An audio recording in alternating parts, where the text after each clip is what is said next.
일본 정부가 오늘 가기를 열고 한국을 백색 국가에서 제외할 걸로 알려졌는데요. 일본 도쿄 현지를 연결해 보겠습니다. 조창훈 기자.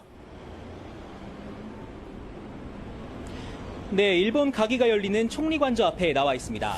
지금 여기서는 한 10시 정도로 가기 시간을 예상하고 있는데 현지에서 조금 나오는 소식들이 좀 있습니까? 네, 가기는 통상적으로 오전 10시 이곳 일본 총리관저에서 열리게 됩니다. 하지만 시간이 정해져 있는 건 아니기 때문에 과거 사례를 살펴보면 8시 반에 열리기도 했고 9시에 열리기도 했습니다. 네, 아베 총리와 장관들이 둘러앉아 회의를 하는 건데 사실상 형식적 절차이기 때문에 회의 자체는 20분 정도면 충분할 것으로 예상됩니다. 이곳 현지 기자들은 당초 오전 9시에 가기가 열릴 걸로 알고 있다고도 했었지만 이미 오전 9시를 넘긴 시각이기 때문에 10시에 열릴 것으로 보입니다. 일본 현지 언론도 그렇고 우리 외교부도 그렇고요. 일단 백색 국가에서 제외할 것으로 예상을 하고 있습니다. 만약에 가기에서 결정이 나면 그 이후의 절차는 어떻게 되는 건가요? 네, 말씀하신 대로 아베 총리가 가기에서 백색 국가 제외를 결정하게 되면 공포 절차를 거쳐 21일이 지난 뒤 본격 시행에 들어가게 됩니다. 개정안이 통과되면 이번 달 마지막 주부터 시행할 수가 있는 건데요. 이렇게 되면 그동안 수출 우대 조치로 한 번 승인을 받으면 3년 동안 개별 심사를 면제해줬던 포괄허가 방식이 개별 허가로 바뀌게 됩니다. 심사 기간은 일주일에서 90일로 대폭 늘어나고 허가 유효 기간도 3년에서 6개월로 줄어듭니다. 일본 정부는 가기 결과가 나오면 10시 20분쯤 세코 경제산업상이 내외신 기자들을 상대로 기자회견을 열겠다고 공지했습니다. 지금까지 일본 도쿄에서 MBN 뉴스 조창훈입니다. 국회도 일본 정부의 백색 국가 제외 결정 여부에 주목하면서 즉각 대응에 나설 체면을 갖추고 있습니다. 현장의 취재기자 연결해 보겠습니다. 김도영 기자, 여야는 좀 어떤 분위기인가요? 네, 국회는 막바지 추경 심사가 진행 중이라 아직은 좀 어수선한 상황입니다. 하지만 각 당 차원에서도 일본 정부의 가기 결정을 예의주시하고 있는데요. 먼저 더불어민주당은 오늘 오전 이해찬 대표 주재로 최고위원들과 일본 특위위원들이 대거 참석한 긴급 비상대책회의를 진행합니다. 특히 소재 부품 장비 인력 발전 특위를 통해 산업과 인력을 집중 육성하고 지원하는 등 실질적인 대책을 내놓을 방침입니다. 자유한국당도 상황을 지켜보고 있습니다.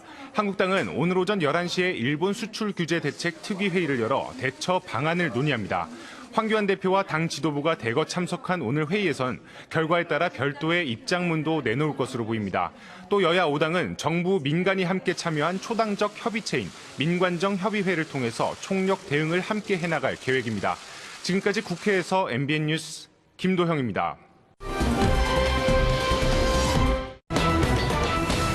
실종 나흘 만에 숨진 채 발견이 됐습니다. 지난달 29일 제주도에서 실종된 남학생 얘기인 것 같아요. 네, 맞습니다. 제주에서 실종됐던 고등학생이 결국에는 싸늘한 주검으로 돌아왔습니다. 예. 이 유군의 생전 모습 함께 보시겠습니다.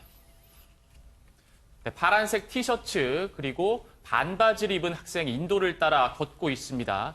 자, 이 29일에 실종이 됐던 유군의 모습인데요. 예. 자, 이날 집을 나선 이후로 실종이 됐고 가족들이 또 신고를 했습니다. 그 이후에 이제 바다에서 숨진 채 발견이 됐습니다. CCTV나 이런 곳에서 몇 번 목격이 됐었는데 결국에는 이 유군의 모습을 찾지는 못했었습니다. 그런데 지금 이 고등학생이 자폐증을 앓고 있다고 들었는데 어떻게 집을 나간 거예요? 유군은요, 넉 달 전에 경북 칠곡에서 가족을 따라서 제주로 이주해 왔었는데요. 네, 실종 당일 29일 날 아마 가족이 일하는 그 농장이 있나 봐요. 거기 식당에서 오후까지 있다가 오후 5시경쯤에 할머니가 이제 바뀐 신발을 좀 찾아오라고 아마 유군에게 말을 했나 봐요. 그래서 나갔는데 그 이후로 연락이 안 되는 거죠. 그래서 31일 날 이제 유군의 가족은 아이가 핸드폰을 두고 나갔는데 지금까지 연락이 되지 않고 들어오지 않는다라고 해서 경찰에 실종 신고를 한 겁니다. 네, 수색을 했지만 행방을 찾을 수가 없게 되니까 31일 날 경찰이 공개 수사를 또 했고요. 그다음에 어제 8월 1일 날 해수욕장에서 유군의 시신이 발견이 된 것입니다. 신발을 갈아 신고 오라는 할머니 말 때문에 가볍게 이제 나간 것 같은데 평소에는 이 유군이 핸드폰을 들고 다녔었는데 임방글 변호사는 네. 이날만 핸드폰을 안 들고 나갔어요. 그러니까요. 이제 이 유군이 이제 자폐증을 앓고 있었는데 이게 어떤 뭐 예. 장애 등급을 받은 거는 아니고요.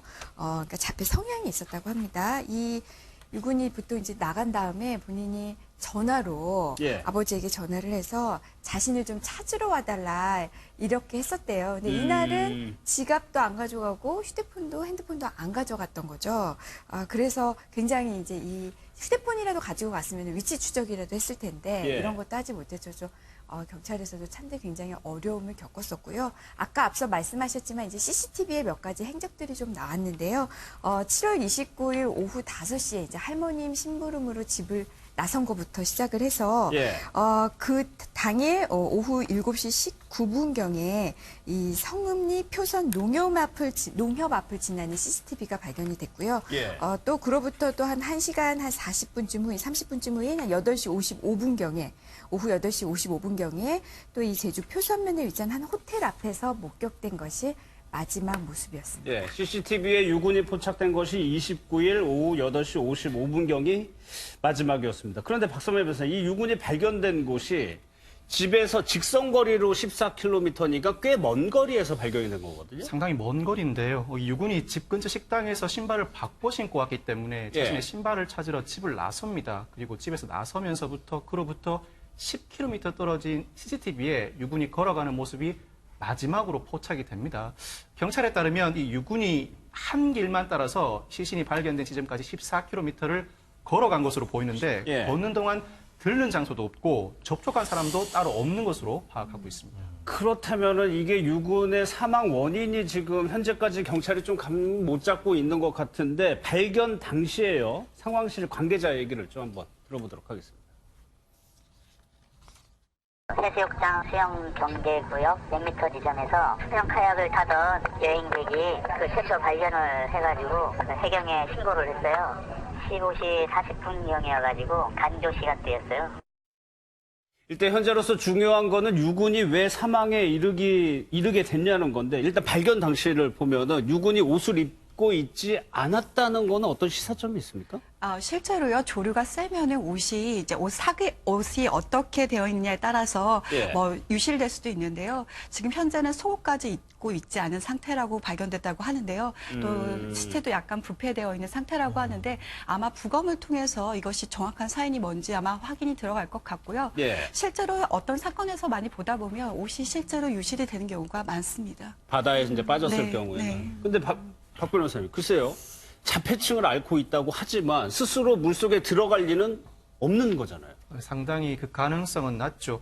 우리 실종 아동법에 강제 수사를 할 수 있는 권한을 부여를 하고 있는데 예. 이 사건의 경우에도 조속한 발견을 위해서 실종 경보를 발령을 했습니다. 공개 수사로 전환을 했었죠. 그리고 혹여나 유괴나 납치의 의심이 있다면 다른 경보를 발령을 합니다. 그런데 경찰은 아직까지는 범죄 혐의 단서를 포착하지 않았기 때문에 실종 경보만 발령을 한 상태입니다. 그런데 핸드폰을 들고 나가지 않았기 때문에 실종 아동법에 따라서 위치 추적을 할 수 있는 권한이 있음에도 불구하고 위치 추적을 못한 상태였죠. 실종된 경위를 정확하게 파악할 수 있으면 범죄 정황도 발견할 수 있는데 특별히 단서가 포착되지 않은 상황, 결국 CCTV와 주변 인물들의 진술만을 통해서 실종의 경위를 파악할 수밖에 없는 상황이었기 때문에 범죄 혐의를 포착하지 못했던 것이고 유가족이 동의만 한다면 부검을 실시할 겁니다. 부검 실시 과정에서 혹여나 외상, 특히 음식물이 어느 정도 소화가 됐었는지 예. 밥을 먹은 마지막 시점과 음식물 소화 정도를 판단하게 되면 유괴 시점 그리고 범죄의 단서가 발견될 가능성도 지금은 남아 있습니다. 예. 지난달 29일 마지막으로 포착된 게 29일이고 그 시간에 공백이 있습니다. 사실 유군의 가족들이 정말 애타게 찾고 있었는데 좀 막연자실할 수밖에 좀 없을 것 같아요. 좀 안타까운 사연이 전해집니다. 이제 앞서 설명드렸지만 이 유군이 4개월 전에 이제 제주도로 왔는데요. 예. 이제 경북 칠곡에서 원래 엄마, 아빠 그리고 남동생 둘과 살았는데 이 아버지의 아버지의 직장을 따라서 이 아버지와 유군만 제주도로 온 거예요. 어머니와 남동생들은 칠곡에 남아 있고요. 그러니 예. 이제 이 유군 입장에서는 어머니가 보고 싶었을 거 아니에요. 그래서 아버지한테 엄마가 보고 싶다라는 얘기를 했었고요. 그래서 다음 주쯤에 이제 엄마가 이 유군을 보러 제주도로 올 예정이었는데 예. 이제 사망한 채로 발견이 돼서 굉장히 이제 안타까움을 더하고 있습니다. 이게 조은느리 양도 그렇고 지금 조금 이제 몸이 안 좋은 자식을 잃은 부모의 마음은 더 아플 수도 있을 것 같아요. 네, 부모의 마음은 뭐 상당히 많이 아플 것 같은데요. 이제 예. 그 지속적인 애도 증후군이라고 하는 증상들이 생길 수가 있는데 이건 이제 뭐냐면 지금 이제 유군 같은 경우는 자폐 증상도 좀 보이고 자폐 증상이라는 게 이제 발달에 대한 문제가 살짝 좀 있는 거거든요. 예. 근데 발달에 대한 문제가 있다 보니까 돌보지 못한 부모의 책임감, 죄책감, 그런데 결국 이제 사망까지 이루게 됐기 때문에 부모는 이제 애도 증상들이 지속적으로 나타날 가능성이 상당히 크고요. 예. 이제 이런 문제가 생긴다면 뭐 지속적인 슬픔 이외에 부모의 트라우마까지도 생길 가능성이 상당히 높습니다. 알겠습니다. 말 그대로 농촌에서 외국인 근로자를 폭행한 사건인 것 같아요. 네, 요즘도 이런 행동을 하는 사람이 있나 싶을 정도로 참 개탄스러운데요. 해당 영상 함께 보시겠습니다. 예. 네, 검은색 옷을 입은 남성이 쭈그려 앉아있는 외국인 노동자에게 다가갑니다. 무언가를 얘기하는 듯한데요. 그런데 갑자기 손을 들어 위협을 합니다. 예, 손을 들고 때리려고 하자 이 외국인 근로자는 움찔하면서 고개를 숙이는데요. 여기서는 실제 폭행이 또 이루어집니다. 다리를 걸어서 넘어뜨리기까지 하고요. 넘어진 남성에게 다가가서 주먹질을 하려고 위협하는 모습입니다. 주변에 있던 다른 남성이 다가와서 말리자 예. 여기서 폭행은 멈추게 됩니다. 예. 실제 당시에 이 사람이 어떤 얘기를 했는지 현장에 좀 영상을 좀 보겠습니다. 빨리 일하라고 이게 네가 이거 뭐 공손하게 장갑 주세요 이랬겠다고? 장갑 여기 누가 이게 장갑 달라고 그래? 야 장갑은 네가 갖고 다녀야지 장갑 없어 이러니까 눈막 이쪽도 임방글 변호사님, 저 영상의 대화 내용만으로 보면은 네. 장갑을 달라고 했는데 공손하게 하지 않았다고 해서 때린 거거든요. 그렇죠. 지금 현장음이 그런 이야기입니다. 예. 공손하게 장갑 주세요 이랬다고 뭐 이러면서 이제 그런데 지금 외국인 근로자 얘기를 들어보면은 한국말이 유창하지 않아요. 좀 어눌합니다. 장갑 이렇게 얘기를 하고요. 그래서 왜 장갑을 달라고 하냐? 장갑은 네가 들고 다녀야지 이런 식으로 이제 좀 폭언을 하는데요. 이 대화만 들어보면 어쨌든 외국인 근로자가 장갑을 달라고 요청을 했고, 근데 그 부분이 굉장히 뭐 완전한 문장이 아니라 좀 어눌하게 이야기를 했던 것 같고요. 그 예. 부분에 대해서 지금 저 폭행을 한 가해자가 그걸 굉장히 기분 나쁘게 들어서 거기에 대해서 뭐라고 얘기하면서 왜 장갑도 네가 갖고 다녀야지까지 하면서 이제 폭행을 한 것으로 보이는데 글쎄요, 우리가 저것만 봤을 때는 저게 폭행 사유가 되나 예. 싶지 않습니까? 예를 들면 우리가 어떤 폭행 사건을 다룰 때도 정말 화가 나서 이랬겠다. 그러면 안 되지만 너무 화가 나서 저런 행동을 했구나라고 우리가 이해되는 면이 되는 경우도 있는데 이 경우는 그냥 우리가 봤을 때도 저 외국인 근로자를 경시, 그러니까 낮게 보고 어떻게 장갑을 달라고 하냐, 말은 제대로 못하냐 이런 부분에 대해서 그냥 낮게 보고 폭행을 한 것으로밖에 보이지가 않고요. 예. 또 하나는 저 근로자가 그렇다고 왜소한 체격이나 이것도 아니에요. 예. 그러니까 뭘 본 거냐면 저 외국인 근로자는 크게 대항할 수 없는 처지입니다. 외국인 근로자니까 체류해야 되니까. 그러니까 이런 약점들을 잘 알고 예. 마음대로 어떻게 보면 자기 기분 내키는 대로 폭력을 행사한 것으로 보여서 죄질이 굉장히 안 좋아 예. 보입니다. 그 전에 둘 사이에 무슨 일이 있었는지는 모르지만 원장님 글쎄요 대략 짐작할 수 있을 것 같아요. 외국에서 와서 일하고 있으니까 그냥 무시하고 있다라는 그 감정이 실린 거 아닙니까? 뭐 제대로 보신 것 같고요. 예. 이제 이런 것들이 저희들이 이야기하는 뭐 갑질, 뭐 우월 심리 이렇게 얘기를 하잖아요. 우월 심리가 이제 두 가지인데 문화 우월 심리라는 게 있고요. 문화 우월 심리. 문화 우월 심리가 있고 경제적 우월 심리가 있습니다.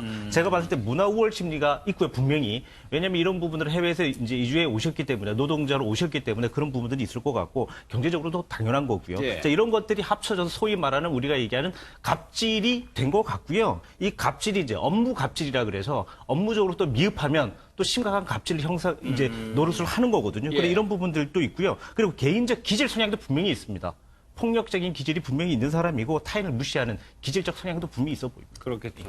이번 영상이 SNS에 올라와서 논란이 되고 있는 상황인 거죠. 처음에. 네, 맞습니다. 처음에 SNS에 게시가 됐습니다. 이 해당 영상의 제목은 사업주 폭행 우즈베키스탄 근로자라는 제목으로 올라오니까 예. 이제 해당 영상에서는 욕설도 나오고 또 폭행도 있다 보니까 수천 회가 넘게 이제 공유가 됐어요. 그래서 또 대부분의 이제 또 외국인 사람들이 또 시청을 하고 댓글을 많이 달았었는데 이게 이제 우즈베키스탄 관계기관에 이제 파악을 하게 된 거예요. 이 남성이 우즈베키스탄 언어를 쓰니까 우즈베키스탄 사람으로 추정이 된다라고 지금 얘기를 했고 그래서 이 당국에서도 우즈베키스탄 당국에서도 영상을 확인해서 좀 수사를 의뢰한 상황입니다. 예. 근데 이게 외국인 근로자가 우리나라에 와가지고 일을 하는데 한국어를 정확하게 존댓말, 반말 구분해가지고 배울 가능성은 낮죠. 네, 존댓말 배우기가 굉장히 어렵습니다. 예. 그리고 의사소통의 문제라고 보통 얘기를 하는데요.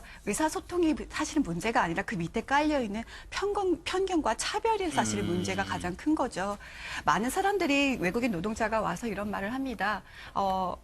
그 차별의 문제가 사실 의사소통 문제보다 더 크다라고 말을 하고요. 자기네들 실제로 사적 업무도 자기네들한테 시키고 또 자기네들이 휴가 이런 거 다 거의 챙겨주지 않고 어떻게 보면 그것이 더 근본 논리인 것 같습니다. 그리고 굉장히 공손하게 어디서 이런 말을 쓰지 않습니까? 이거는 무시가 기본적으로 깔려 있다고 생각이 듭니다. 예, 이게 SNS에서 올라와서 화제가 되니까 우즈베키스탄 언어를 사용했다고 그랬어요. 그러니까 우즈베키스탄 한국주재사무소 관계자가 이걸 좀 수사를 해달라, 잡아달라라고 요청을 했습니다. 그 목소리를 좀 들어보겠습니다.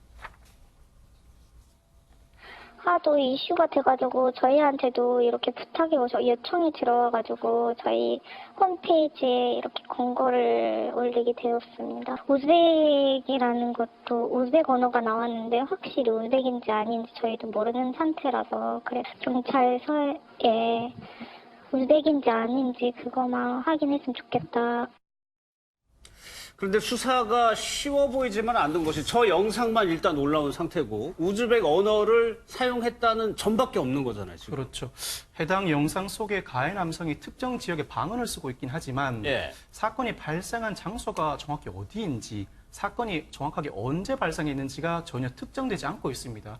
심지어 피해 남성이 지금도 한국에 체류하고 있는지조차 불분명한 상황이라고 합니다. 원래 폭행 사건이 발생하면 가해자와 피해자를 특정하고 가해자와 피해자만 특정되면 폭행의 시기, 장소, 경위도 특정을 할 수 있죠. 그렇지만 이 사건에서는 역으로 찾아 들어가야 됩니다.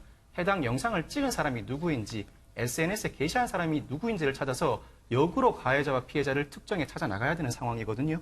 그런데 경찰은 사실관계 파악이 중요하다고 보고 있습니다. 장난인지 진짜 폭행인지도 확인 안 된 상황이라고 하면서 일단은 폭행 가능성을 염두에 두고 수사를 진행할 것이라고 일정을 밝혔는데 이렇게 역으로 찾아 나간다고 하더라도 피해 남성은 반드시 찾아야 할 것으로 보입니다. 왜냐하면 경찰이 단순 폭행으로 본다면 폭행은 반의사 불벌죄이기 때문에 피해 남성이 처벌하겠다는 의사를 밝혀줘야 수사가 계속 진행될 수가 있습니다. 결국 그렇죠. 피해자를 반드시 찾아내야 하는 어려움을 안고 있는 것인데 만에 하나라도 이 피해 남성이 불법 체류자라면 등장하지 않으려고 할 가능성도 있습니다. 특히 이 사건 자체가 농촌에서 일어난 일로 보이는데 농촌이 고령화되고 일손이 부족하다 보니까 외국인 노동자들에게 농번기에 많이 의존을 합니다. 힘든 작업인데다가 일당이 내국인에 비해서 낮다 보니까 외국인 노동자들이 농촌에서 일을 많이 하는데 물론 합법적으로 외국인 노동자를 고용할 수 있는 제도도 있습니다. 뭐 고용 허가제라든지 외국인 계절 근로자 제도가 있긴 합니다만 여기에 할당된 외국인 근로자가 1만이고 농촌 인구가 100만입니다. 불법 체류자가 대부분 농번기에 일을 한다고 알려져 있기 때문에 이 피해 남성이 만약 불법 체류자라고 한다면 본인이 아예 등장하지 않으려고 할 수가 있고 그렇게 되면 반의사 불벌죄 수사에는 굉장히 어려움이 봉착될 수가 있습니다. 실제 사실관계부터 지금 확인을 하고 있지만 검거와 처벌까지는 이게 참 난관이 많네요. 피해자도 외국인 근로자이기 때문에요.